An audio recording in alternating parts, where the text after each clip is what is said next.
High everyone, स्वागत छ तपाईहरुलाई टेक नेपाल युट्युब च्यानलमा।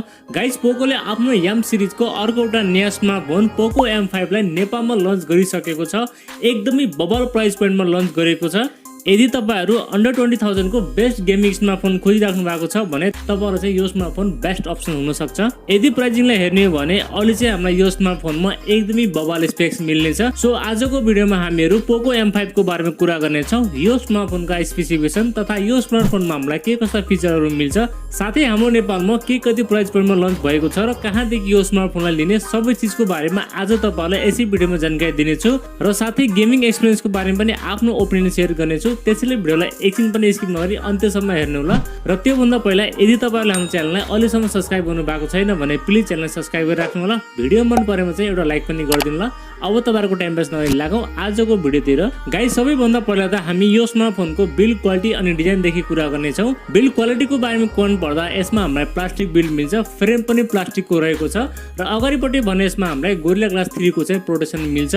साथै ब्याकमा भने यसमा हामीलाई लेदर फिनिशको डिजाइन मिल्छ। डिजाइनको बारेमा कुरा पर्दा पछाडिपट्टि टप लेफ्ट साइडमा डुअल क्यामेराको सेटअप, साथमा एउटा एलईडी फ्ल्याश र राइट साइडमा भने यसमा हामीलाई पोकोको ब्रान्डिङ मिल्छ अनि अगाडिपट्टि भने यसमा हामीलाई वाटर ड्रप नचको चाहिँ डिस्प्ले मिल्छ। गाइस, यो स्मार्टफोनको बिल्ड क्वालिटी एकदमै सलिड रहेको छ र साथै यसको डिजाइन पनि एकदमै युनिक रहेको छ। तपाईहरुलाई यो स्मार्टफोनको डिजाइन अवश्य पनि मन पर्नेछ।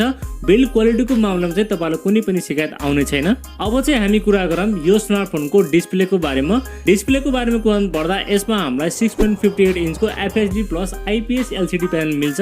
साथमा 20:9 को एस्पेक्ट रेशियो र 401 को चाहिँ PPI डेन्सिटी रहेको छ। अनि ब्राइटनेसको बारेमा कुरा पर्दा यसमा हामीलाई 500 निट्सको चाहिँ ब्राइटनेस मिल्छ। यदि तपाईले यो स्मार्टफोनलाई घाममा युज गर्दा पनि तपाईलाई त्यस्तो कुनै समस्या आउने छैन। र गेमिङको लागि भने यसमा हामीलाई 90 हर्ट्ज को फास्ट रिफ्रेश रेट पनि मिल्छ।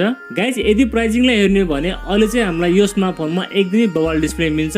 यो डिस्प्लेमा तपाईहरुलाई कन्टेन्ट वाचिङको लागि र गेमिङको लागि चाहिँ कुनै पनि समस्या आउने छैन। ओभरअलमा डिस्प्लेको बारेमा भन्नु पर्दा यसमा चाहिँ एकदमै राम्रो डिस्प्ले रहेको छ। पर्फर्मेन्सको बारेमा कुरा पर्दा यसमा चाहिँ हामीलाई एकदमै नयाँ चिपसेट मिल्छ। यसमा हामीलाई मिडियाटेकको हिलियो G99 चिपसेट मिल्छ। यो चाहिँ 6 नैनोमिटरमा बनेको चिपसेट हो जसमा हामीलाई हिटिङ एकदमै कम मिल्छ र साथै एनर्जी एफिसिएन्सी पनि यसमा हामीलाई एकदमै राम्रो मिल्छ। साथमा LPDDR4S को र्याम टाइप र UFS 2.2 को चाहिँ स्टोरेज टाइप रहेको छ जसमा हामीलाई रिड एन्ड राइट पनि एकदमै राम्रो मिल्छ।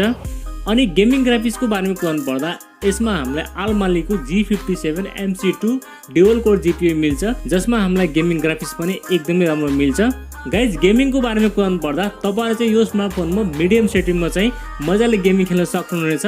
लङ टाइम गेमिङको लागि चाहिँ यसमा तपाईलाई कुनै पनि इस्यु हुने छैन र साथै यो स्मार्टफोन चाहिँ त्यस्तो हिट पनि हुँदैन किनभने यो चाहिँ 6 नैनोमिटर बनेको चिपसेट हो। सफ्टवेयरको बारेमा कुरा पर्दा यसमा चाहिँ हामीलाई लेटेस्ट एन्ड्रोइड 12 मिल्छ आउट अफ द बक्स र यो चाहिँ रन गर्नेछ MIUI 13 मा रन गर्नेछ जसमा हामीलाई एकदमै कम ब्लोटवेयर मिल्छ र सफ्टवेयर एक्सपिरियन्स पनि यसमा हामीलाई एकदमै राम्रो मिल्छ। क्यामेराको बारेमा कुरा पर्दा यसमा हामीलाई 50 मेगापिक्सलको प्राइमेरी सेन्सर र बाँकी 2+2 को चाहिँ डेप्थ र माइक्रो सेन्सर मिल्छ र सेल्फी क्यामेराको बारेमा कुरा पर्दा यसमा हामीलाई 5 मेगापिक्सलको चाहिँ सेल्फी क्यामेरा सेन्सर मिल्छ। गाइस, तपाईले भिडियो रेकर्डिङ भने यो स्मार्टफोनमा 1080 को 30 fps सम्म सुट गर्न सक्नुहुनेछ। ओभरअल क्यामेराको बारेमा कुरा पर्दा यसमा तपाईलाई प्राइमेरी सेन्सर चाहिँ एकदमै राम्रो छ। अलिकति सेल्फी क्यामेराले तपाईलाई डिसअपोइन्ट गर्न सक्छ। प्राइसिङ अनुसार चाहिँ यसमा हामीलाई डिसेन्ट क्यामेरा मिल्छ।